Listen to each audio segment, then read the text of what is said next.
the footage and the song I'm using, I'm not trying to make a profit off of it. But I need to use the footage in here to talk about the literally documentary. talking about the thing that's in it. Yeah, because originally they just copyright claimed it, and I was like, okay, well maybe I'll try appealing and seeing if that'll work or whatever. Because they say that it doesn't affect the YouTube algorithm, right? And you know what? I'll take their word for it and say it's true. The content ID does not affect the algorithm. However, I think I think that there's something there that they may just not know about. Because after I took the video down, I started getting a surge in views again. Not a lot, because my channel's not that big, but I started getting more views on my videos again. And literally within like an hour, I was getting like 20, 30 more views on all my videos. It's like, that's a little weird. But that's after I had deleted the video. Because the fucked thing was, when I tried appealing it, they were like, no, and if you don't take it down now within 7 days, we're going to strike your channel. I'm like, what the fuck? Yep. So, but they said they were giving me the option of rescinding the appeal or not. However, and then I was like, okay, well, how do I do that? And they said, I'll go into this process. But the option wasn't there to appeal the process. It just was gone. So my only options were to... Yeah, my only option basically was to just bend the knee and delete the video. I could have probably reached out to YouTube, but... And I mean, that's on me. I should have probably pushed a little harder on them, but at the same time, I was like, you know what? I'll bend the knee. Now, they have like 5 channels that they actually pay attention to, and then the rest is all just a bunch of dickheads. For like a more appropriate phrasing. Yeah, feels like it. But again, I don't hate YouTube for it. It's Toei really that said no. And there's not much I can do on the copyright, because I don't own the property, so there's not much I can do there. Yeah. So... It was a little bummer. Oh, and the video of our crossover. So we have to do another crossover sometime soon. Yeah, because I'm looking forward to that part. Poor Themgreer, fucking his I don't know if you've watched it again recently, but like for the most part, yours is pretty much all intact. Which is weird because I cussed more than he does. Well, here's the funny thing: YouTube actually doesn't care about that as long as you're not that big of a channel. So I can say wet pussy cock fart, but you can't talk about a fucking movie. Okay. Right. And I think part of the problem was I just didn't edit it correctly, so that kind of comes on me. You know me, I'll take responsibility when it's there, and I think maybe I just didn't edit his parts that well with the footage. But at the same time, it's like I felt kind of bad. I was like, God damn it, man. It makes me feel bad because I tried to edit it good enough for everybody so like still get the point across, and it hit me. But honestly, it felt kind of nice once I finally just accepted that, okay, it is what it is. So yeah. And to be fair, like that's one of those things that I wish I could do, because you see it in like the drinkers videos and Jay Longbow and basically everybody that we both mutually follow there. They use the footage from the trailers, and even then they still have to fight off copyright strikes. And it's like, this is just publicly available stuff. I'm just talking about the stuff that's in the movie. I'm not even playing any sounds, because that seems to be the thing, is like I can have this image of Boba Fett up, but I can't hear him talking. Right. And you know what the ironic thing about that is? Most like during this, I'm actually probably going to be one of the more positive people about Book of Boba Fett. And again, it's partially I'm biased because I really like the character.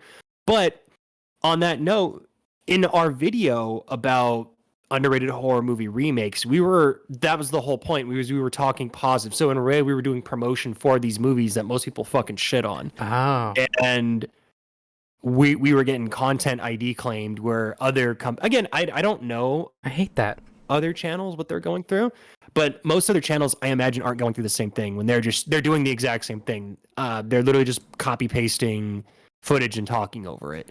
So I don't know what needs to be done that's different, but I guess that comes down on to me to figure that out. Right? It's funny, who I actually blame for all of this horse shit more than anyone else is Joe Rogan. I agree. No, I'm just kidding. Oh yeah, everything's his fault. The sun's gonna die in 5 million years or 500 million years. I don't remember Joe what the time Rogan. It's Joe Rogan's fault. Goddamn, Jordan fucking Peterson, you piece of shit. Right? Yeah. God, he's exactly like the Red Skull. Gross.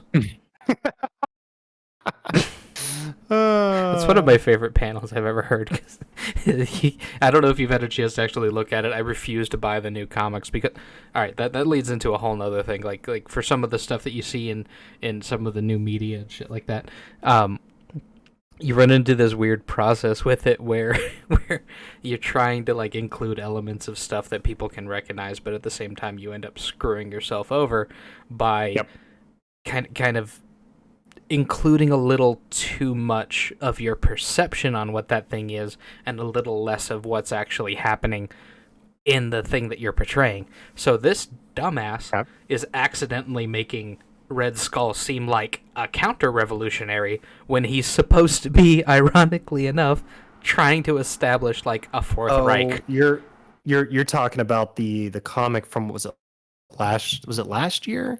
Yes. Yeah, dude, that was a fucking nightmare. Yeah, so I mean, I'm assuming we're live right now. I'm assuming. Hi, everybody. Yeah. There's no intros. Basically, it's been going for about 6 minutes. I figured as much. For the most part, hello everybody. Honestly, I do too. Because I think it always starts at a good point where it's not fucking boring. We're doing the typical, oh, hi, everybody. Just, if you are listening, make sure to like, comment, subscribe to our good old Rec here. He does a lot of behind-the-scenes work for everybody, especially mentally. He keeps up. He puts up with my bullshit way more than he fucking should have to. But he doesn't have as much bullshit as he thinks he does. It's not like I've met other people's Yorkies who are lower maintenance. Comparing me to a dog, Jesus Christ! No, I'm just kidding. But what's funny with the comics though is a lot of the shifting to just really shite storytelling is. I mean, some of the reasons I don't buy American comics anymore. I'll do like the mangas. Again, I hate to sound cliche, but that's really the only comics that I'm reading right now are manga. The free webtoon type shit. There's a couple on there that I do like and read, but for the most part, I'm either buying the physical mangas or reading them online. Because I would rather put my money there, to be honest. You know what's really funny about it is that and that's kind of the whole point. You vote with your dollar in that respect. So. But the weirdest thing about it is that we've essentially been voting with our dollar for the better part of like 10 years now. And they're just not getting the fucking hint, and it's kind of weird. It's like what I actually have a theory with that. Okay, I'll keep going. I'll tell you my theory in a second. I'll remember. Ironically enough, it kind of ties into like the whole thing of I think my favorite representation of this is like, first of all, I love the movie V for Vendetta. I love the comic of V for Vendetta. Very different experiences, but oh yes. I don't think the people who were responsible for making both of those things really understood what like an actual, fascist regime and everything like that would do. So it's like, oh, that's bad. They hate gay people and they killed the guy because they found a Quran in his basement. That's terrible. And a part of me is like, yeah, but like that's pretty shit. But on a side note here, V isn't trying to destroy the government because of that. It's really, really personal, and he's basically airing it in this veneer of revolutionary rhetoric, but it genuinely has nothing to do with that. He's essentially just a vigilante who's taking inspiration from a revolutionary who fucked up. That's all I got for that. I don't remember because the last time I read the actual comic was back in 2009. Oh, actually, I believe it was 2009 because I read it around the same time, and the thing that stuck with me more than anything else was that like as they were just going about their day and stuff, they literally had like an action series, like a popular TV series that they were playing just like on screens in the background in the comic, where essentially they had actors in blackface because they didn't have black people in the country anymore. Basically, I do remember that now. Okay, yep. It was like that is one of the more Thunder and White Lightning, but it was even so much more racist. Oh my god. It's actually, I feel like people should go back and reread that comic now that I'm thinking about it, because even if you disagree with the way that they created, like, how, fascist regimes and whatnot would actually act or whatever, I still think it's a great comic. It's better than most things that are being put out today. Yeah. And so my theory with why it's kind of like that, it's been like that for the past 10 years and been in decline. You look at, I don't really think it's a theory. I think most people understand this might be the way it works, but most corporations and stuff like that, they work on like a fucking cycle zone. And they're all about recouping their money no matter what the fucking cost is, right? So hence Finn being removed from everything. They could remove him for Star Wars. Yeah, exactly. Especially after he started fucking bad mouthing the shit out of the mouse. God forbid you fucking give any sort of criticism to Disney, no matter what fucking ethnicity you are. But essentially what they're doing, though, I think Disney and them know that a lot of the pandering doesn't work, but they've got so much shit in the pipeline that they've already fucking developed that they have no choice but to put it out. And again, I'm singling Disney out here, but they're not the only ones that are doing it. They're just the most popular, I guess, right now. I mean, you know me, I don't follow a lot of this stuff as much anymore, but I do. I feel like at this point it's the only thing that keeps me sane. Like this is one of the only things where I'm like, nope, that's racist. It's such a simple concept, and yet people keep like fucking moonwalking backwards into hell. Mm-hmm. And I do mean that like as specific as the image. Every word of that was very carefully. I mean they are moonwalking the wrong direction into hell. So they somehow fucked up the moonwalk. Well, look at Michael Jackson. I don't remember if you and I had talked about this on the previous cast or we had just talked about in general. Michael Jackson was demonized up until fucking he died.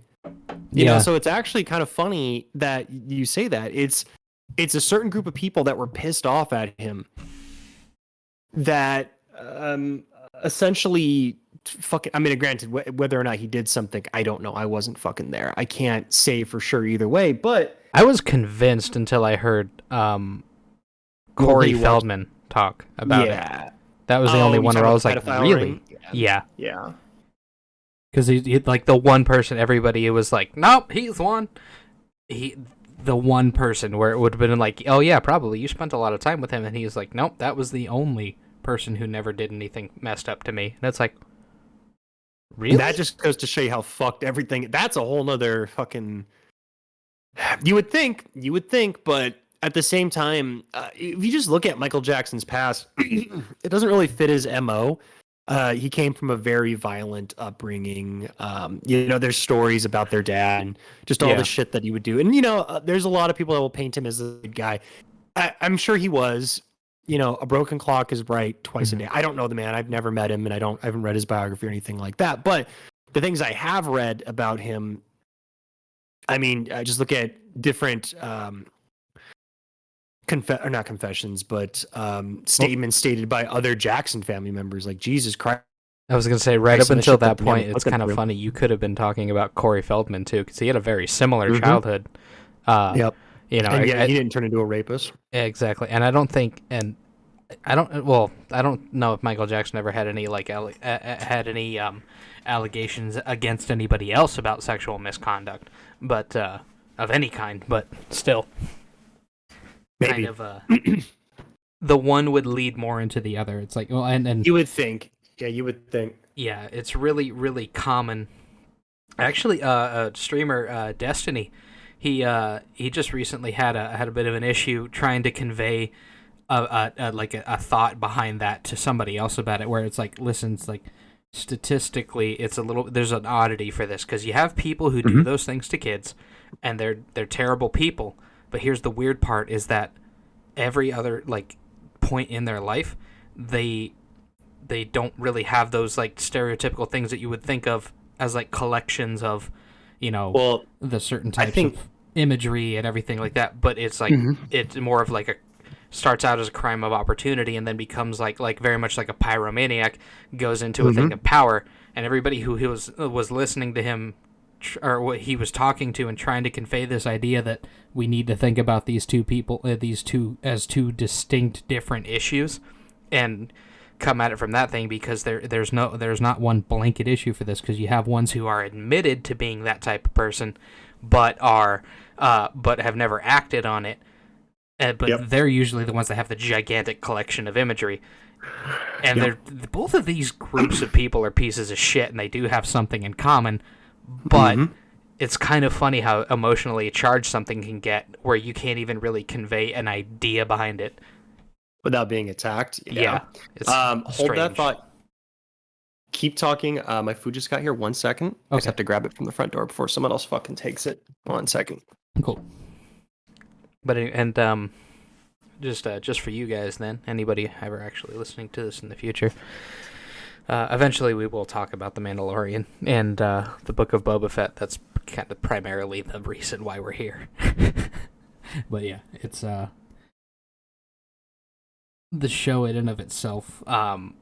The background for it. I think one of the reasons why we started going into this particular topic the way that we did is because one of the things that starts to bug me the most about this is that we have this like really cool concept for a show coming on, and you're seeing a guy who's starting out in something like very much not necessarily the twilight years of his life, but he's getting to that point where he's like, I can't just keep driving fast cars and risking my life for other idiots doing worse stuff. I want to be in a place where I can actually affect something for real in my life. So you're seeing that, but the only thing anybody can fucking talk about is the ethnicity of 3/4 of the cast. It's like, are you serious? That's your focus on this right now? Is that the main character isn't a white guy? So I apologize so hard. I was trying to listen to that, and I couldn't fucking hear you. I was like, God damn it. It's okay. At first I was like, I promise we're going to talk about the Mandalorian, and then I went into like, I think the reason why this pathway kind of took the way that it did is because of the marketing and everything kind of behind it. So like if you're not ingrained into that kind of sphere, you got to see you got to see the advertisements for it. You're seeing this really cool concept of a guy who's basically trying to change his life for the perceived better. He's going to put himself in a position of power in a place that he has an affinity for, a place that he essentially it's kind of funny. He reminds me of one of those people who's it's a funny little thing that happened in history where you had a group of people who were from England, and they ended up traveling the world on their expeditions funded by the crown and all this kind of crazy fun shit. That, first of all, historically, that happened for a few hundred years. It's kind of amazing. And one of the things that would happen, oddly enough, is that you'd have people who go to like Brazil, and they'd either die or they came back. But something weird happened where the British people who went to Africa fell. No, this isn't all of them. Some of them were just exploiting the area for resources and for power and all that kind of shit. But a lot of the writings that you get back from some of those people's journals, the ones who weren't just there to do that, they fell in love with the desert. And that's kind of how I interpret Boba Fett's affinity for Tatooine, because he's been all over the galaxies. But for some reason, this fucking dirtball, this hub of crime and dismay, this is the place that he likes the most. You know, it's funny. I can kind of relate to that. It was like that when I went to the Middle East. Like, it wasn't a great experience. Definitely better than other people's, but I came back really like Middle Eastern culture and Middle Eastern architecture, art, the desert, just everything in general. I really... food. The food, especially footbread, all that stuff. I don't know, man. It does something new when you're out there for so long. Something just kind of clicks, and being out here in our own particular desert, it's one of those eye-opening experiences that you just don't know until you're here, and it's one of those things that it has to break you. Once it breaks you, then you kind of see the light. It's weird as shit and hard to kind of explain. Yeah. And then he had he kind of had like a whole I can't remember the name. Like Dances with Wolves kind of scenario with the fucking sand people. Which my favorite. I think that I was gonna kind of gloss over Boba Fett until somebody made a joke about how the fucking sand people got more character development than Rey, and I was like, they did. That's fucking hair. I'm gonna watch the first episode. Let's see how this plays out. So, and before we go any further, have you caught up on all of Book of Boba Fett? I'm up to episode 5. I think episode 6 hasn't come out yet, right? No, it came out yesterday, actually. Okay, so I haven't seen episode 6 yet. Feel free to spoil it a little bit if you want, but I'm almost there. Okay, so what was the last thing you remember seeing in the previous episode? So the very last thing was the assassin chick who, which side note there, props to the yeah, well, for the actress. Especially, but also for the writers, because she, like, your introduction to this character in this cinematic version of the whole thing is her getting fucking gut shot by Din Djarin, and then just kind of the next time she ends up seeing him, it's just like, what's up? You look like you've seen a ghost. Which, side note, whole other fucking hilarious thing that she says there. It bothers me that the writers who do this stuff, this is a serious show, but there's little moments like that are just fucking funny to me, and I feel it's kind of annoying because I feel like I'm the only person who understands its absurdist humor, kind of thing. Because, like, yeah, the guy's wearing a fucking helmet, and then she goes, "You look like you've seen a ghost," because he had a reaction. It was just a physical one in his movement where he turned. Like he was on guard, and so of course she made the comment, "You look like you've seen a ghost," and I thought that was fucking funny. There's a bit in this most recent episode where a returning character from season 2 comes back, and he looks at me. He's like, "Oh, I love it when you smile at me." He's always like, it's so hard to say no to you when you smile like that, and it just shows his face, but you can tell he's fucking annoyed. So it's that little head tilt that he does, like, really, bitch. Yep. The subtle body movements. It's amazing. Now, Book of Boba Fett. Okay, so have you seen the episode where Din comes back? Yeah, that was episode 5. Okay. So you've seen where he goes and gets the Darksaber, or the Darksaber cuts him and all that shit. Yeah. Because it's like, and I love that, and it's kind of a funny one because I've heard people.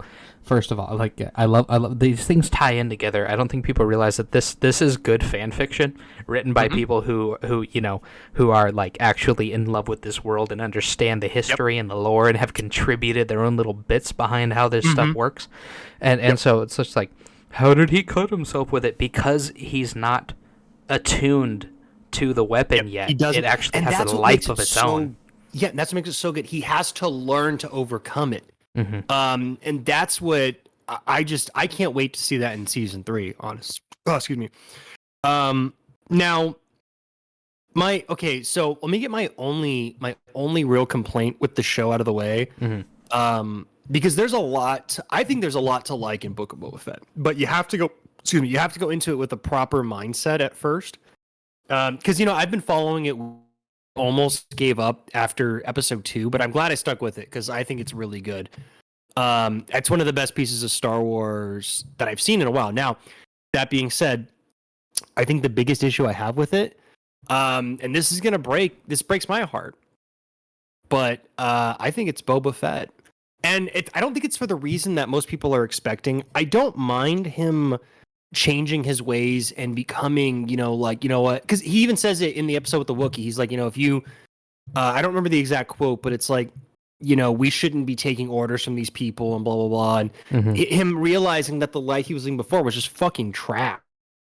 I mean, granted, yeah, it's cool. It makes for good storytelling, but as a character, he's been doing that for so fucking long. He's ready to move on. Yeah. And I'm okay with him doing that. My issue with Boba Fett in this is he just doesn't fucking do anything. Like, it would make it feel a little bit more real for me if he struggled with, like, standing back. Oh, the gentleman did this. I love that we keep referring back to that in, like, multiple episodes of this. But, like, the fact that his in that one Mickey his wife had to tell him, just like, you don't have to do that anymore, hun. This is why we have people on our payroll, so you can keep your hands clean. I would love to see him struggle more with that, because he seems to handle this whole thing pretty well. Like when they tricked, like he's got everything under control, and it's like no leader. No, it's never that easy for any leader. Yeah, especially one who was a battle-hardened warrior from like 10 fucking years old. Yep. And he was fucking cloned from the greatest bounty hunter of the previous era. Like, all you fucking known is war, so you should be a little bit more trigger. Now, granted, he had his soul-searching moment with the Sand People, which I thought was cool. My issue, though, again, yes, he was with the Sand People for a couple of years, and they say that. Now, I think they should have explained that about a 5 little years. bit better. Yeah, I still think they should have explained. I love that they did it that way, because it harkens back to one of my favorite stupid little fucking CinemaSins criticisms, where it's just like, in case you thought it was, in case you didn't understand how indiscriminate amount of times work, or some stupid shit like that. Because CinemaSins is fucking. They're fucking stopped watching a pile of dog shit. But I unsubscribed a long time ago.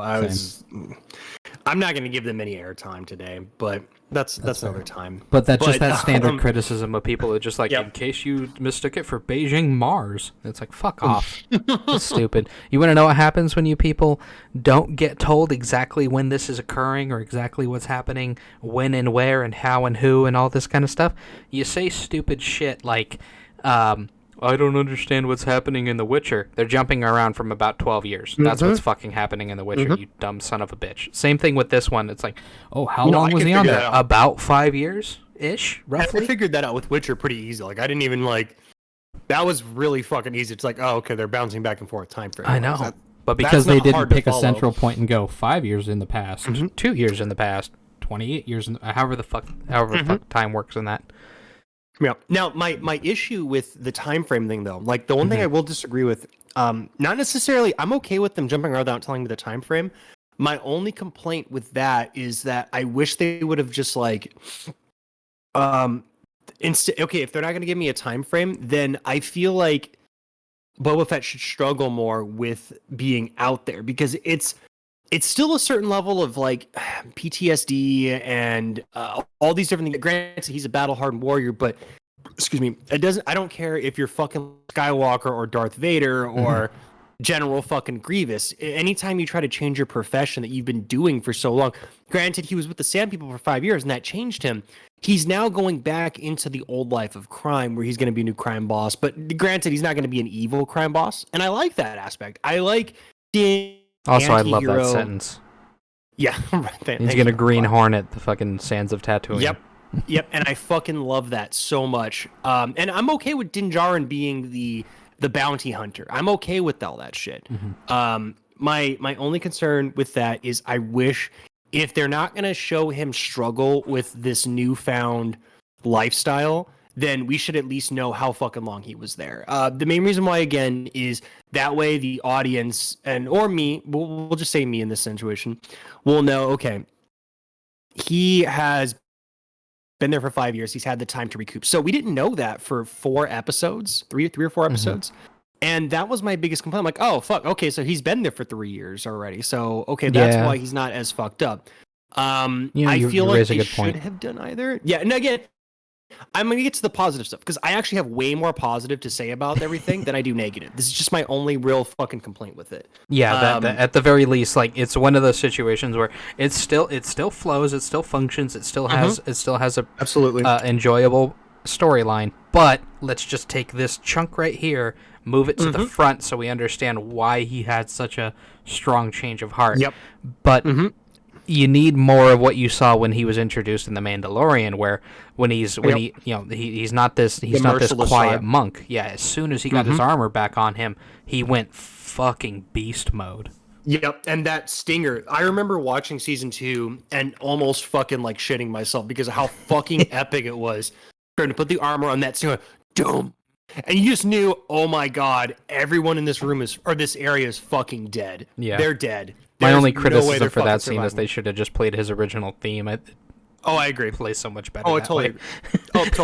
Totally agree. And that's kind of the problem I have with Disney, Star Wars in general, but whatever. We'll move past that for now. I'll make a distinction and say Dave Filoni Star Wars. It's not John Favreau and Dave Filoni, because they're good, but they're not of course they're not they perfect. Could be better. Yeah, absolutely.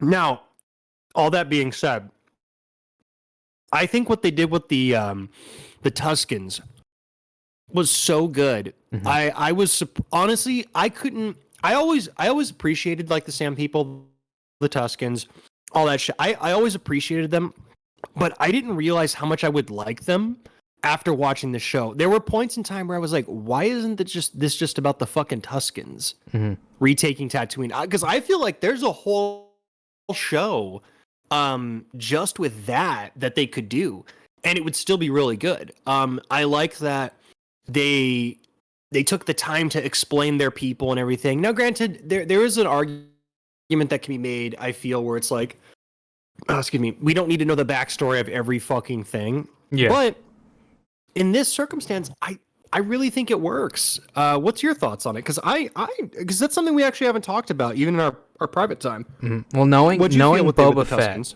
I liked what they did, because it was, if you were going to subvert my expectations, that was the fucking way to do it. Because when I saw Boba Fett with a fucking with the Sand People's gaffy stick, I can't remember what it's actually called, if that's actually the name of it, because it is based off of it's a gaffy stick. Okay, good. It is based off of a real weapon that exists. But... It's basically a shillelagh from Africa or India.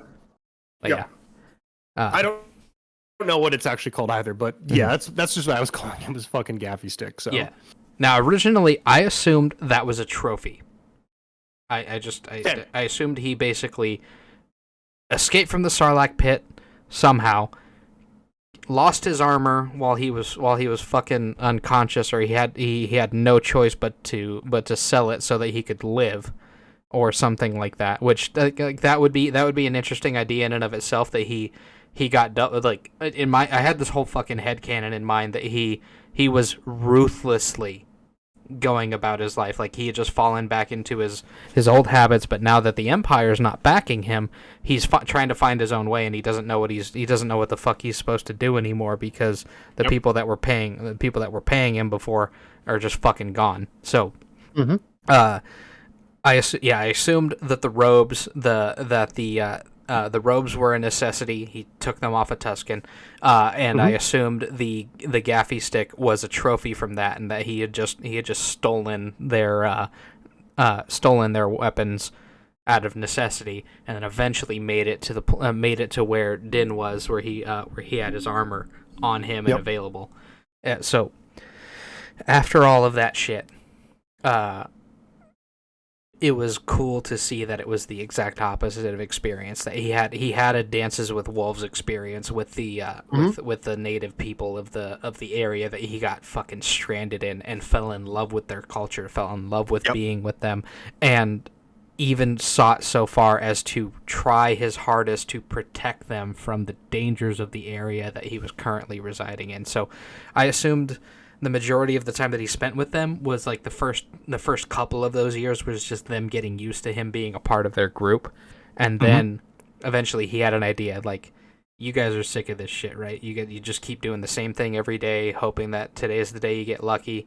You keep losing one or two more people every time this stupid ass train comes through. Let's do something about this. So he helps them kind of like evolve a little bit. But the price for that minor evolution of learning how to ride the speeders, of taking down the train, is that they get fucking slaughtered again for like the third time in their on-screen history.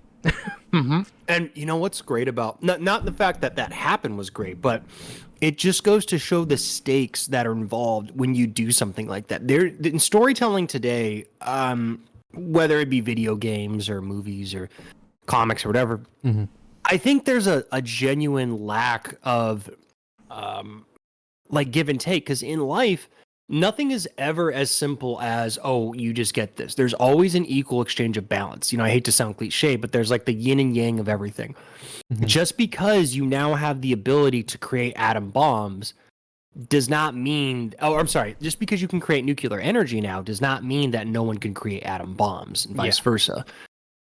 So I love the fact that they fucking did that. Like, he took the step to try to help them and to be better.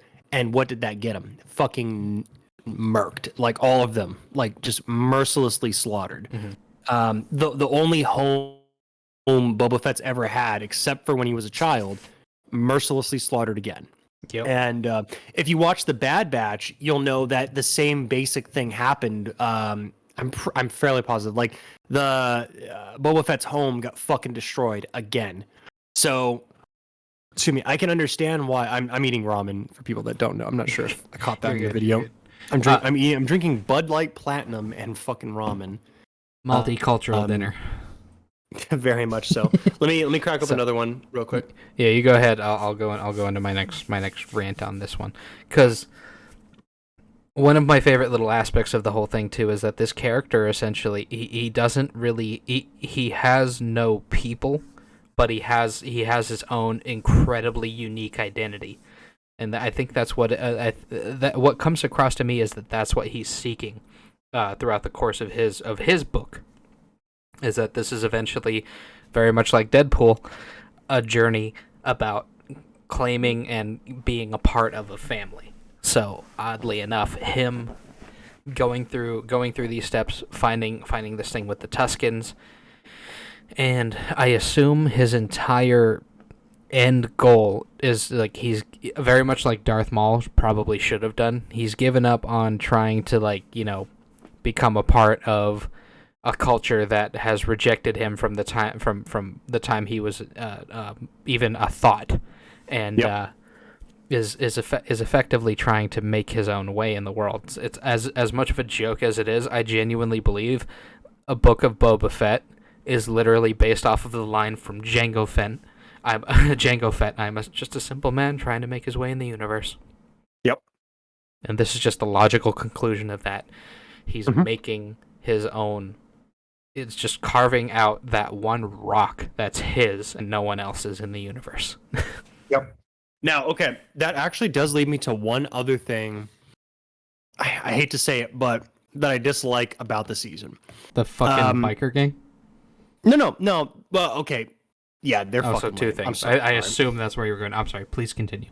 No, it's fine. The biker gang is fucking lame. I am sorry. They're too fucking colorful for the sands of Tatooine. It doesn't make sense. They would make more sense on, like, Coruscant or any other planet. Well, they're too fucking well fed. Nobody looks like that if they're starving and dehydrated all the time. Yeah, exactly. They don't fucking fit at all there. Like, if they would have done Book of Boba Fett on Coruscant, okay, I could buy the, I just got out of fucking Coruscant College and I got a fucking degree in basket weaving over there. Like, I could get that. I get that. Here, though, I don't understand why they fucking are on Tatooine. It doesn't. Yeah. Or make them like the opposite of that, because, like, it's kind of echoing, like, in history right now too, because back then you had the British dudes going to Africa, falling in love with the culture and building their colonies and their own power fucking issues there. But right now you kind of have the opposite there, where you have a bunch of, like, fucking limp dick millennial and older Gen Z dumbasses who just keep going to places, sticking their fucking nose in other people's shit, and trying their hardest to make the world the way that they believe it should be.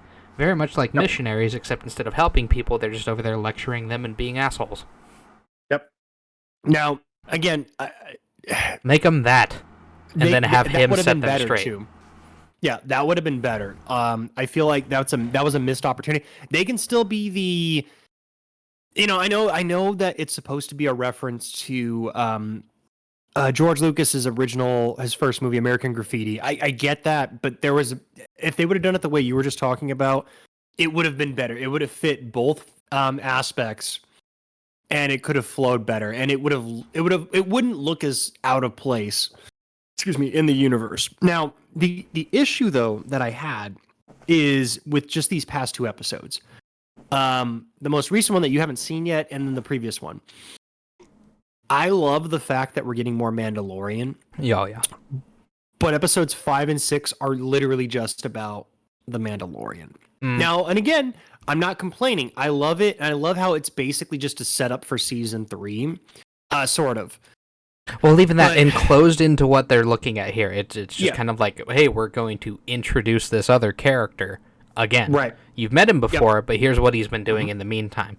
But don't just make it Mandalore season 3, the Book of Boba Fett. Yeah, and that's kind of what happens in the next. So, a little bit of spoilers. The next episode, you should still watch it. The next episode's one of the best episodes. But again, it's just more of Din Djarin, Baby Yoda stuff and everything. And again, it's not bad.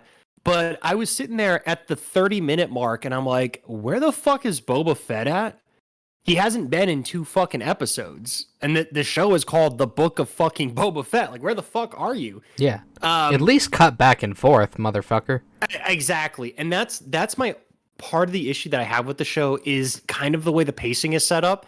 It's a little fucking weird. Again, I love learning more about Din. I love seeing more Baby Yoda, Luke, Grogu, motherfucker. Yeah. Yes, I love all of that. I love the world building that they're doing and that they're building up Mandalorian season 3. I love all of that. I just feel like because it's a Boba Fett show, and again, this deals with my issue earlier too with Boba Fett just not really fucking like doing anything. Mm-hmm. They cut him out for 2 episodes, and the show got like exceedingly better than what it was prior. And again, I didn't dislike the other episodes, but it got even better after. And I'm just like, oh god, I feel bad, because even Ming-Wan Nen showing up in the ending of the other episode, I'm like, okay, cool, because I like her a lot as a character. I think she's fucking great. Awesome. She'll always be Milan to me. Oh yeah. She's a fucking, honestly, and in terms of new Star Wars characters, she is honestly one of the best. Like, yeah. I don't know why they had such a fucking hard time making Rey a good character when with her, it was fucking easy. Like, it made sense why she was already strong and powerful. They gave it a fucking, okay, I'm not getting into that. Right, well, it's the same reason the fucking fight scenes don't make any goddamn sense. Mm-hmm. Like actually, I think that's one of my favorite things about the way it's working out now is that so far, all of the fight scenes I've seen in this, they make sense. Like, yep. I like my favorite bit, of course, I would have liked to actually see. I always fuck up his name, but the Wookiee, the Gladiator Wookiee, which is funny because him and Boba actually know each other from the comics and stuff, and they definitely make reference to that, even though Disney says the comics aren't canon. But fuck Disney. Anyway, you see, only canon when it's convenient. Yeah, his fight made sense. You had Boba struggling to try to like get to the thing that made him a cut above the rest, and hearkening back to whatever he can get his hands on to fight the guy, and eventually like the whole crew who's apparently still fucking awake for some reason. That's the only part of it where I was like, all right, I guess you guys are still here. Good job keeping the goddamn throw rug from blowing through the front door. But yeah, when they came in with all their like oddly exotic weapons and stuff, I was like, ooh, all right, this is gonna be an interesting matchup here. You got one of them who's a little quicker with their knife. You got the other one who's good for some area control with that electric whip and stuff. But that's a Wookiee. They are fucking notoriously monsters in a combat situation. So in this, for him to just like absolutely body half the people in the room, totally believable. And for the only way for them to actually get to a point where he is in a position where he can't really do anything by trapping him in the Sarlacc pit, perfect fucking sense. Yep. You essentially have Rey Mysterio going up against the Big Show in terms of fights when you got the Wookiee versus Boba Fett. Now, I think they could have made that scene better. Instead of the Wookiee waking him up, because it would have made more sense because, he's a fucking bounty hunter. He could have easily just fucking blown him up or whatever. Mm-hmm. I think it would have been better if, as Boba Fett was coming out of the fucking Bacta tank, he fucking like rushed him. Like, his whole intent was to get there before he woke up, but he didn't get there till after. I think that would have made for better storytelling. But overall, the fight was fucking great, and I actually really can't wait to see him team up, because they do tease that in the next episode. Mm-hmm. That's gonna be fucking cool, because that dude is like, I feel bad for the pig men. the Gamorreans. Yeah, they're oh my god, they're the butt of so many. First of all, they're supposed to be really strong. That's one of the reasons why they were but they're like the bodyguards in the first place. But they just keep getting their shit rocked. Mm-hmm. I feel like in the next episode they're either gonna die right away, or they're gonna have their panty drop moment where they actually do something fucking good. Yeah. Aside from save, Boba, and I don't know what the actual character's name is, but Ming-Wan En's character, when they save them in the middle of the streets. Aside from that, I feel like they'll have a moment. Now the next episode coming up, I'm very excited because you probably have already seen the special guest character that shows up in the next episode or episode 6. No, okay, I haven't actually. But go ahead, talk about it. Okay, did you watch the Clone Wars at all growing up, like the TV show? Oh yeah, absolutely. It was one of my favorite. So, mild side note here. I was one of the people who thought Ahsoka was annoying because she was a child, not because she was a bad character. And then as we went through the whole thing, I was like, okay, oh, okay. Oh, holy shit, this is getting fucking good because, character development's a thing. People aren't just one static entity. But exactly, that's the one thing that the sequel trilogy didn't fucking figure that out. But and you keep hearing people in these scenarios where they're like everybody hates the fucking last female character until the new one comes up. Bullshit, bull fucking shit. No, they don't. Yeah, we like good characters. So plain and simple. And yeah, characters can be annoying at first and then become really, really good characters. That's the whole point of the development. You have them. It's like that. There's it's one of my favorite like fucking anime tropes, and it's becoming one of those things where there's a joke about it it reminded me of it recently today. Where it's like, I love that trope where a character realizes they're in love with another character, and instead of seeing like stars and being happy music playing, they're like, oh god, oh fuck, no, why? So I almost don't want to spoil it, because if you've seen the... All right, so obviously... No, go for it. I'll still enjoy it. Okay, so Ahsoka shows up, but it's one of those things that it just leads to... It just teasing her show, too? Yeah, it's teasing her show, and that's part of the issue. You already teased her show, fuck! I know, and that's part of the thing I had an issue with season 2 of Mandalorian. It's like, okay, you're teasing all these shows... All right, that's great, that's fine, but can we get fucking focused? They kind of do that again, but it's not as bad this time. She actually does do more in terms of the plot regarding this story. Did she still keep her like whole, like the way of the samurai kind of vibe? Okay, good, because I love that we have that trifecta. That's my favorite thing about these 3 characters, and this is one of the only reasons why I was like, oh. As opposed to being like, oh, for fuck's sake, who else are we getting a spin-off for? Because I mean, that's a bit of a trope. You keep introducing characters, giving them a spin-off and stuff, and everybody's like, nobody fucking cares. This is the worst way for you to introduce a show. Nobody likes this Marvel's shit. Oh, it's like with Echo and Hawkeye. But that's all. And again, I liked Echo from Hawkeye. It was just they should have fucking done more. Anyway, that's a whole thing in of itself. But yeah, I love that on like for Din. It's a space western, and for Boba, it's supposed to be like a mob movie, and then for Ahsoka, like a hearkening to it. Basically, as funny as it is to say, each part of these people are the influences that made Star Wars in the first place. You had space westerns, and then you had like operas and mob stories, and then you had the fucking samurai movies.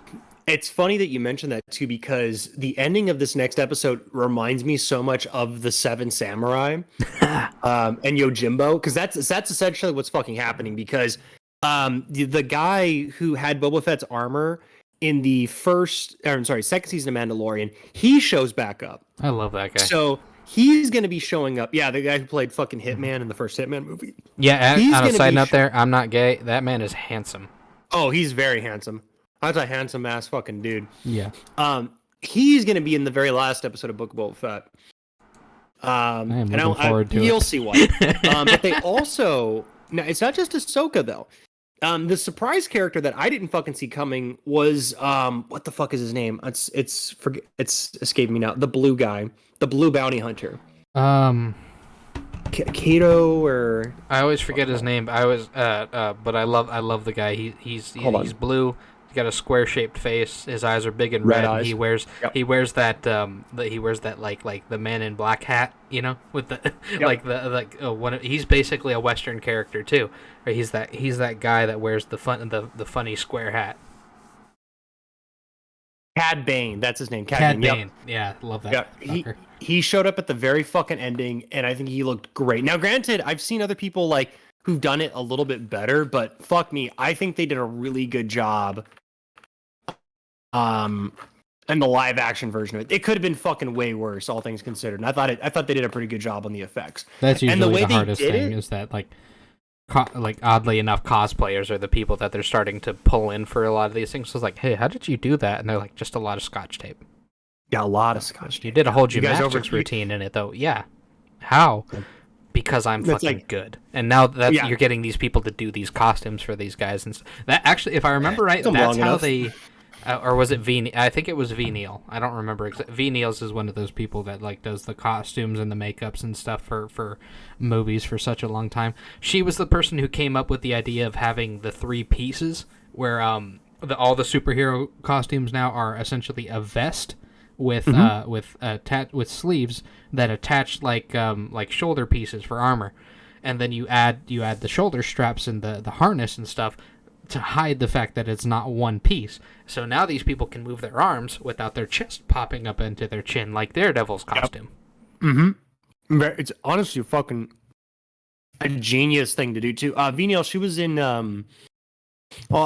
even her in what's the name of that reality show she was on? Skin Wars or something like that. Well, she was on Skin Wars. There's another one. It was the movie makeup one. Oh yeah. Wait. I think we're talking about the same one where they're doing like the body paint and shit. Mm-hmm. Yep. Body paint. Then they would do special effect makeups and shit. I just don't remember what the fuck it's called. I'm sure someone will just put it down in the comments if you remember. I don't fucking remember what it's called, but I remember because I used to get really hot watching that show. Oh, I loved the show. I don't have anything else to add to that. I'm just a fucking degenerate. Yeah, same. But that's why we get along so well. Now, I'm curious to see what they're going to do. But I would fuck one of those things. Fair enough. I would love to see... I'm curious to see how the show is going to end, because they've gone very Yojimbo / Seven Samurai. They've gone full like samurai with the way they're doing this. So I'm at the very least for Ahsoka's. Well, Ahsoka, and for the ending of Book of Boba Fett's most recent episode. Oh, right. Because you've got all these different characters coming together to basically defend the town. So it's very Seven Samurai-ish in terms of storytelling.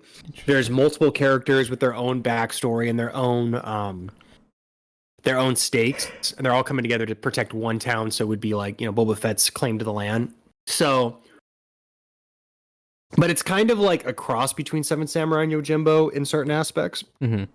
And so I'm curious to see. Now, again, it's weird that there is, especially in the era that we're at right now in terms of Star Wars media and whatnot, that there is something that's this good. Again, I don't think Book Boba Fett's perfect. I don't, but I don't think it's as... I know there's some people that really just don't fucking like it, and I don't understand why. I do. They have this idea in their head. It's the same reason they didn't like Hayden Christensen's Anakin Skywalker becoming Darth Vader. It was because they had this idea in their head of how this character is from what they saw in the movies, the fucking 8 minutes of screen time from the original trilogy. And don't get me wrong, Vader has a fucking menacing presence and a very powerful story in this whole thing. But when you saw Anakin Skywalker, you didn't see the thing that you expected. It's like I can't remember what it was. I think that's a good point. I think that's a really good point, because I was in the same boat with it as well too, for a little bit, and then I kind of got over it with Boba Fett. It's like, okay, we're not going to get Mandalorian level of battling and shit. That's not going to happen in this one. Well, shit. It's Pedro Pascal's even getting to that point in his age where it's true. That kind of thing's going to get. I don't give a shit how in shape somebody is when they're fucking 50 plus years old. It's hard for them to do that type of stuff. Yeah, it's gonna be a little difficult. Yeah. So and I get it, and I won't. Oh, and if you're gonna have somebody who's older like that, you need to have them fight like an old man, because old men can fucking rock people's shit. Yeah, so because hard. they have the one thing young people don't have, and that's experience. Yeah. So you can't have them dancing around. You can't have them doing quick step shit and anything like that. But you have them land like one. Ironically enough, it would on screen it would probably look like the judo chop from Austin Powers. Judo chop. Yeah, but you have to find a way to convey the fact that there's a lot of power in that. If a young guy punches you in the stomach, yeah, it hurts, but it's quick, it's a snap and stuff like that. When an old guy punches you in the stomach, he picks you up and throws you at the same time. It's like there's a lot more happening in this scenario than just a guy who's like, ah, gotcha. That's really all I got for that part. There is the fact that if you're gonna have them do this, you gotta have Mando be the type of character who's like doing his quick shots and flying around doing crazy shit, and then have Boba being the guy who's like taking pot shots and tossing grenades and causing a fucking area of effect damage with his presence. And I think that's part of my issue with Boba Fett in the show is that okay, Boba Fett still walks around with his fucking jetpack, and he's only used it once. Yeah, to come in at the end of a chase. Show. Yeah, and I'm like that's kind of horseshit. I am not okay with that. I think that he should be using that fucking jet. Okay, I get it. The special effect is probably not the easiest one to pull off, but come on. No, that's super easy to pull off. You put 2 strings on a motherfucker, and you pick him up, and you set him down somewhere else. That can't be that hard. Yeah, I'm like, come on. Yeah, that was my only criticism of the chase, is that they had the girl with the arm, and the shirt and the fucking butch lesbian haircut, right up the side of a building, and then like crash down and fuck the guy up. I feel like it should have been one of those scenarios where maybe she felt a little bit annoyed that Boba didn't really trust them to do the job, because his whole thing is he told them to chase him, and meanwhile he's flying off into the direction that he thinks that they're going to go, watching the fight and getting himself set up to take a good shot at the fucker's engine, and then land on his hood and just point that fucking cannon at him and go like, move in your fucking vapor. Like, he's a fucking terrifying guy, but he doesn't. He flies in at the end instead. Fuck. And I get it. They're trying to have him be a changed man, but come on, it's not that easy to change your ways. Even if it was 5 years you're with the fucking Sand People. Okay, I've been out of the army now. What, almost 4 years? Be 4 years in. 5 years isn't really that. 5 years is a long time for some things. It's not a long time to change your entire identity. And even then, still, I wouldn't even buy that as an explanation, because as soon as he felt comfortable and as soon as he saw something that he knew how to do, he immediately got the Sand People to help him out with it. Yep. Yeah, his very first instinct was to fuck up that train, because like that's something I know how to do. That's something I can help these guys with. Yep. I'm curious to see if the Sand People are going to come back at all in the next episode, because I feel like that's kind of what he's doing. He's setting it up to hand it off to them. Yeah. Whether or not that happens, I don't know. Okay. I guess we could get into predictions on what we think the last episode is going to be like, but I'm almost afraid to, because like for example, the thing, like making a prediction of how the Sand People are going to fall into it, I was completely wrong. The way the introduction, the only thing that I was correct about was when I realized that they were going to have the Mandalorian come into it. I was like, this next episode's basically just going to be what the fuck he's been doing this whole time. That part I was completely correct on, but like everything else, the way he acts, the way I think if you maybe if you go back and rewatch it with this one thing in mind, it might affect the way that you view it, because I'd say some of the stuff I like because you can see the gears turning when things are happening, and he makes a conscious decision and then commits to it strongly. Because, like he, by all rights, he should have found that biker gang, blew them all the fuck away, collected his reward, because that was something he understood. But as soon as he talked, he did something different. He had a conversation with them, and then the fucking water merchant pops out, and then instead of him instead of him doing the next thing I thought was like, is he about to fucking murk this guy and make them in charge of the water distribution? But he didn't. He left him be. He gave him basically a settlement amount for it, and then told him quit fucking around. Yep. And I like the idea but that took some effort for him. He was going over. I would have liked to see him kind of have more of the attitude of like, any of you move, and I drop you, and then have one of them pull off something stupid, preferably the one with the short hair, because I know they're trying to make it seem like she's the leader of the gang, but she's the most insufferable. I like the black dude with the synthetic eye. Yeah, more than the rest of them. He's the only one that has a personality in the whole fucking swoop bike gang. Yeah, that isn't just making a stupid face at him every time something happens. And the female girl, okay, I've heard that she's supposed to be Hardin Lynn, but I fucking hope it's not, because that is like a terrible. No, God, no. Hardin Lynn is way more battle hardened, and like, I don't fucking care about what anybody fucking says. Like, she wouldn't even. Anyway, she looks soft. Yeah, and I don't mean like skin wise. I mean like she looks like she'd fucking crumble. I don't like the look of it. Like the it's kind of funny because you have these moments where you could tell like really good casting. Like I don't think people realize when nowadays, because they weren't old enough to remember it. But the lady that played Sarah Connor was one of the first things that I know that she was ever in, that I can vaguely remember, was a live action Beauty and the Beast TV series, where she was in love with Ron Perlman, which is fucking great to think about, that Ron Perlman dressed up as a giant cat. But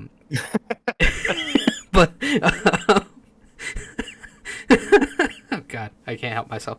But that was her, like, kind of like that was her career. She was the damsel in distress.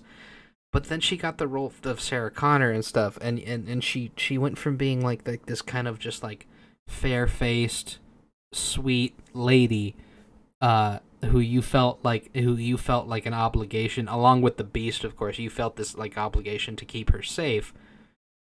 And instead, when you see her in the movie and she's doing all the shit she's doing with the fucking circle-shaped glasses, smoking a cigarette, cleaning her guns and stuff, you're like, oh, never mind. That is a hard bitch right there. Yeah, exactly. I don't get that feeling from this fucking at all. Girl. Not even a little bit. With the, I don't even know the Becky haircut. It's like they could not have physically made her look more fucking annoying. Yeah, like and I don't think it's the actress's fault. I really don't. No, I don't either. I think it comes down to direction. And again, I think there was what was the fucking YouTube channel? I think it was New Rock Stars or some shit. I was watching one of their videos, and they had brought up how they think it's most likely Arden Lynn, because she just seems like she's too. They're focusing too much on her in terms of where she's at in the frames of each shot.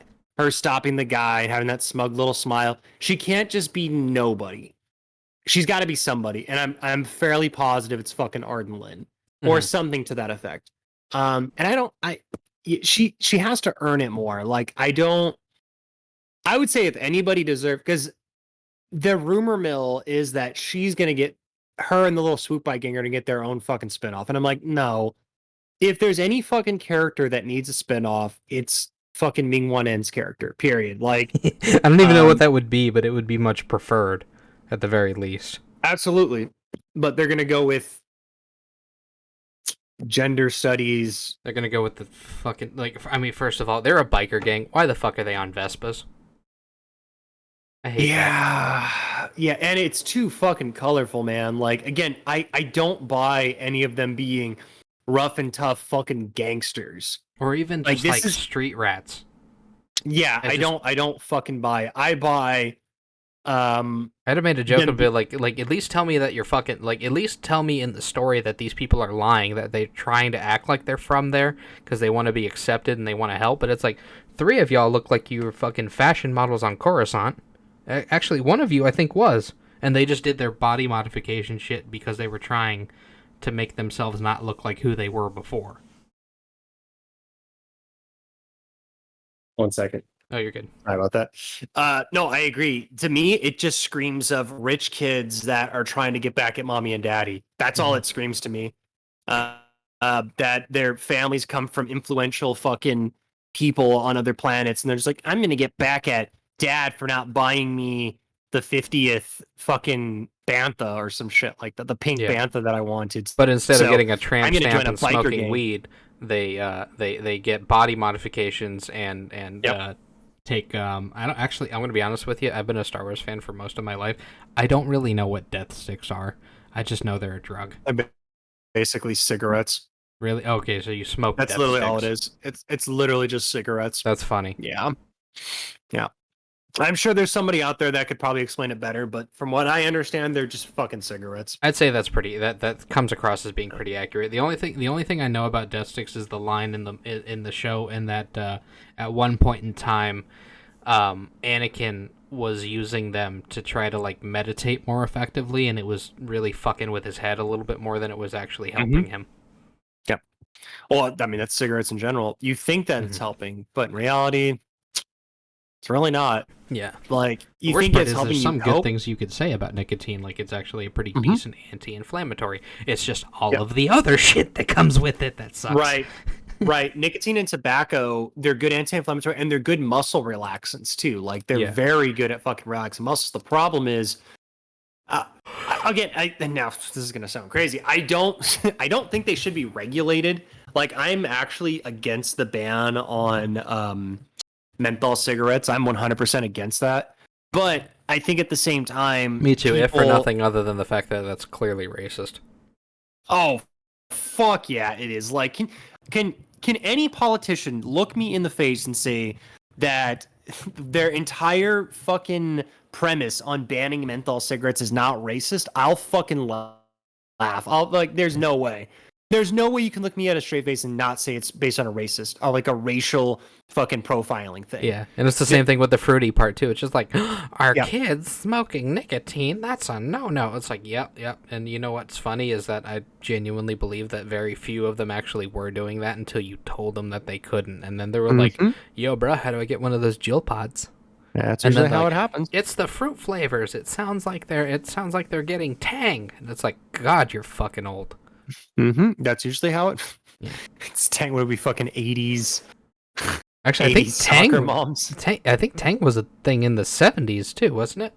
I think it was because I vaguely remember watching an episode of that 70s show where they're like, "Okay, Eric, drink your Tang."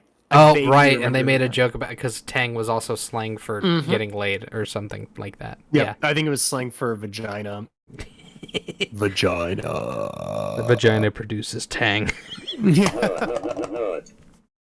I'm gonna get a soundboard too. I can't help it. Fucking. This by itself is too funny. Nut.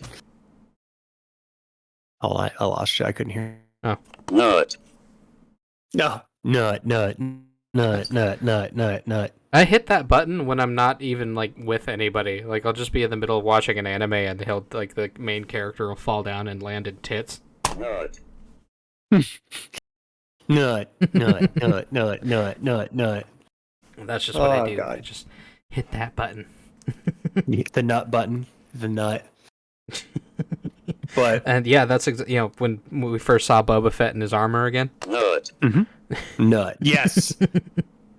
I think the only thing now, really, I can't even, because I was like, oh man, I would love to see, because there's some of the old stories where Boba Fett got like a lightsaber and shit. But at this point, I think he's kind of far past that point, and I'm okay with not really passing the torch, but because the nice thing about the Mandalorian is he's enough of a different where both him and Boba Fett can exist on their own terms, and I like that, and I like that Din actually has the Darksaber. I'm more interested to see what's going to happen with that. With what's her face, the blue Mandalorian woman.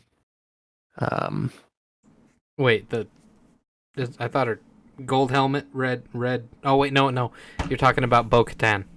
Bo-Katan, yeah. Sorry, Yeah. I don't know why I couldn't think of her name. I love that they have that whole thing with her because, like, it really separated some of the people who didn't fucking understand what was happening.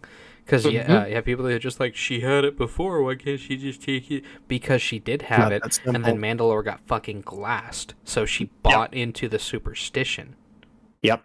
She doesn't just want to win it in combat because she wants to win it in combat. She needs to win it in combat because of the story, but because she believes it, because the legend goes, if somebody has it and they didn't win it in combat, then they're not going. Then the Mandalore is going to be destroyed.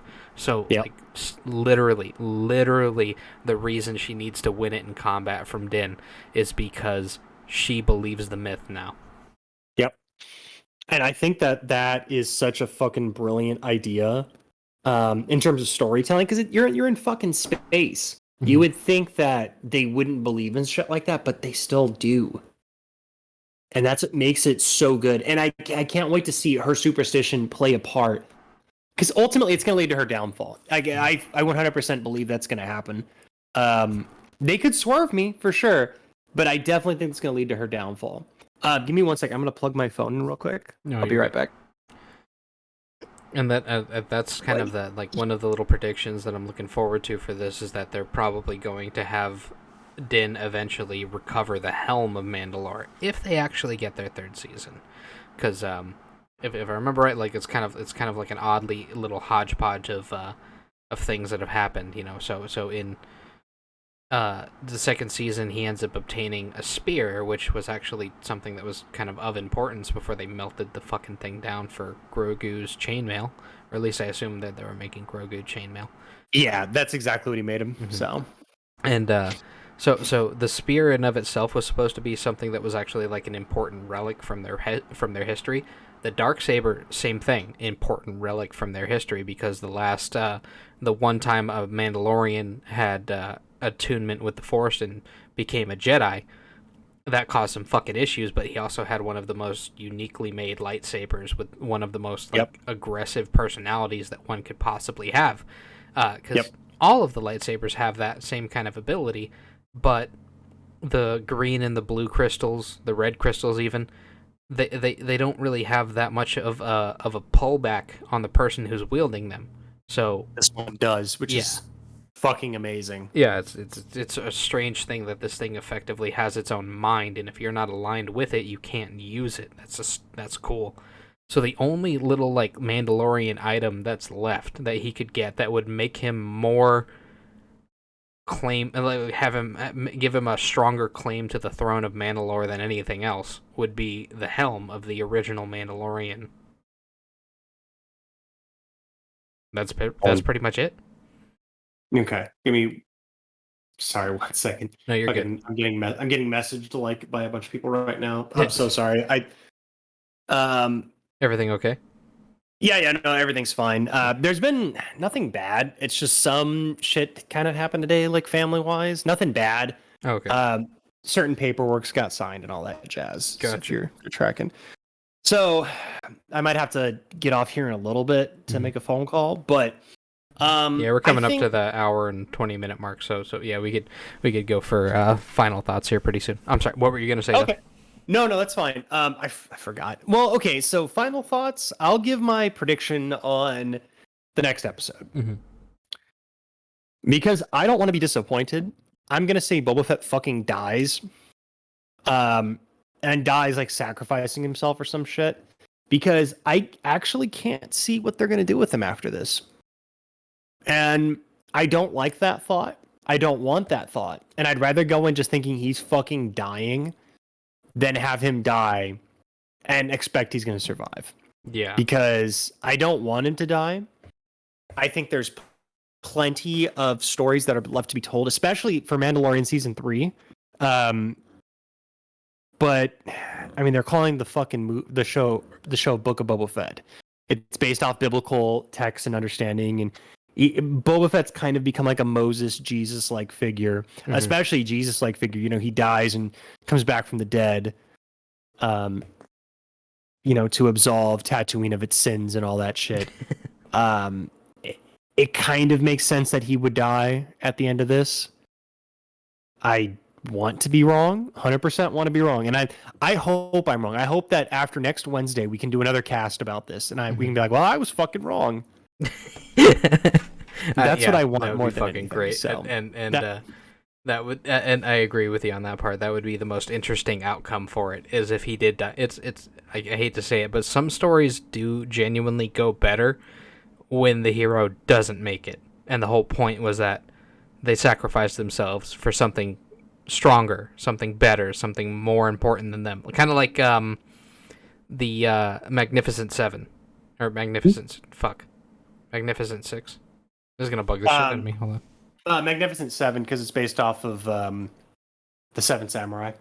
Oh yeah, that's funny. I love that. That's just like there's a western and I love that those two things feed into each other so much. But yeah, the Magnificent Seven, that would be a fantastic type of end to it, where it's just like, oh my god, a lot of you just did not fucking make it, huh? And it's like, yeah, and the town's gonna fucking remember them forever now because of what they did here. So if it's that type of thing, I hope Boba isn't one of the ones that ends up dying. I hope the entirety of that biker gang dies, and maybe even the Wookiee. I hope the pigmen make it. I'm gonna be honest with you. I got a soft spot for the. I do too. I love the Gamorreans. Yeah, they're fucking. Even when I was a kid, I liked them. Yep. They look like. I thought they were like lizard space pugs, but then I realized they were supposed to be boars and pigs, or something. Like I mean, a pug and a pig aren't that far off, I guess. That's true. One of them has tusks, and the other one has breathing problems. Right. Absolutely. And the Gamorreans have both. They do. This is very true. This is very fucking true. Oh man. And I'm looking forward to that fucking they better. I'm a little disappointed because they had him introduced. He's there. Machete, the fucking yeah, I know who you're talking about. Sarlacc trainer. No, not the Sarlacc. The Rancor trainer. Danny Trejo. Yep. Yeah, I think they really should have used Danny Trejo way more. Oh yeah, well you have him in there. You better fucking.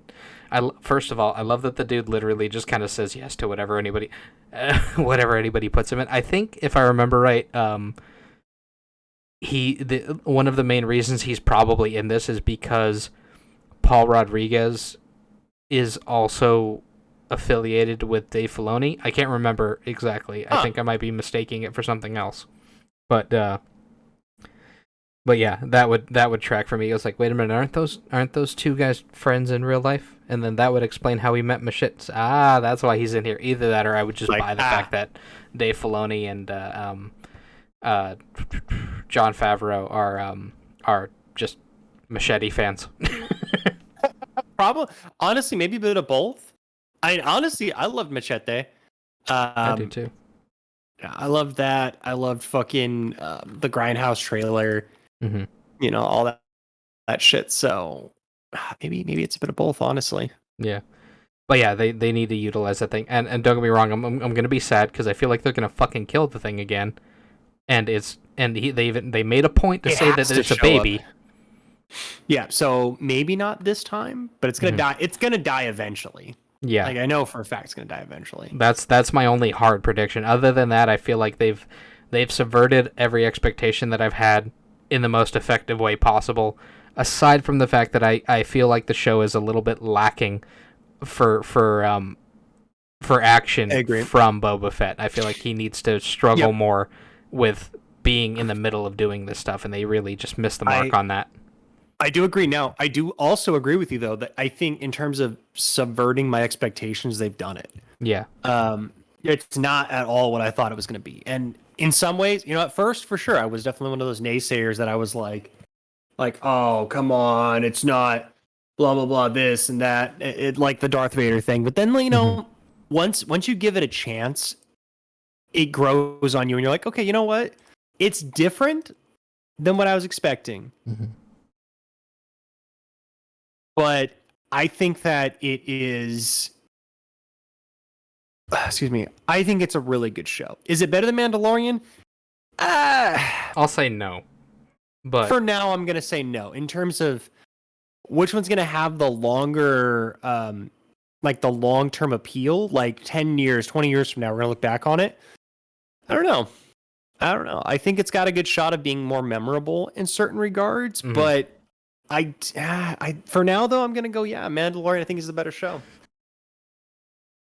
Yeah, right there with you. Now, in final and parting thoughts on my end. There, it's basically just that this is worth watching. You just have to let go of your preconceptions on who you think Boba Fett is, and that'll help you digest this a little bit more effectively. Okay. That's it. So, that's all I got for that. So, in terms of who I think Boba Fett is, that's a good question, actually. And see, and I don't think anybody ever took the time to consider that. It's like one of the reasons why they didn't like the characters that they met in the prequels, except for Obi-Wan Kenobi. You know what? I think that's a really good question, because I think that is kind of one of the big questions of the show is who actually is Boba Fett, because they've shown us past clips of him on Camino and shit like that, but he's never really has his own identity. He's just been known as, I mean, after the canonical thing where he was a clone of Jango Fett came out, he was just the fucking clone of Jango Fett. You really do got to ask the question, who is this person? What makes him tick? Is he the same as his father? Is he a different person? And I think with this show, we've shown that he is a different person. He's kind of his own thing. And that's, I think, one of the things that makes the show really good is he's not just a bounty hunter. He's something more than that. He's an extension of his father for sure, but he's become something better than him. Yes. And if nothing else, like, I mean, take a minute, rewatch at the very least just his scenes from the original trilogy, and you kind of get this idea. Yeah, he's respected by Darth Vader, and actually I made a meme out of that. I think I already sent it to you. It's one of my favorite things I've ever put together with myself, where it's like, hey, how come Boba blah blah blah, and it's just like, because he's the only one here I fucking respect.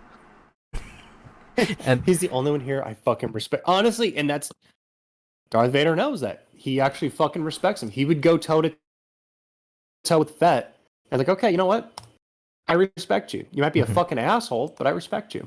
And that's the funny thing, is that everybody kind of, ironically enough, the thing that led Darth Vader to letting go of his attachments, or having Anakin let go of his attachments, people still like to interpret. And I think they're correct for doing it, interpreting him wanting Boba Fett around so much and giving him so much work had to do with him kind of missing the 501st, but he still had the 501st. A lot of the clones ended up dying over time, but the 501st still fucking existed, and it was still his legion. So I don't think they thought that fucking through very well. But well, he trusted Boba Fett more, because even though the 501st might not have had as many clones in it anymore, or didn't have the same level of control over it since the Empire was a thing, that wasn't the point. The point was he valued the people who were valuable. So in the case of Boba proved himself to be, I mean, like, out of all the bounty hunters you saw, they chose the writers, they selected Boba Fett. He was the one that put a tracker on the ship. He was the one that tracked them down. He was the one that found Uncle Owen and Aunt Peru in the first place, and then fucking burnt them alive because he's an asshole. But he was the only one that actually he was the only subordinate to Darth Vader that was actually pushing the plot forward in a way that made sense. It's like, how did they find him? Boba put a tracker on the ship. Good job, Boba. Yeah. But then when he actually goes toe to toe with Luke, he gets fucked up because he's never actually fought a Jedi. So right, and which makes sense though. Darth Vader did a good job of fucking murking all of them. Yes, he did. But yeah, so I think that's a good place to wrap up. There is just so if this is the reason anybody watches Book of Boba Fett, just take that into consideration. Let go of who you think Boba Fett is and get to know this guy. Yep, this new person. And honestly, I think it's probably the best thing they could have done for the character. aside from making him a little bit more tenacious. Other than that, I'm right on that. Yeah, yeah. I chalk that up to just bad storytelling. Yeah.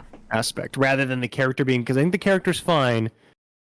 I just think that even with this character, he would have done more, if that makes sense. Mm-hmm.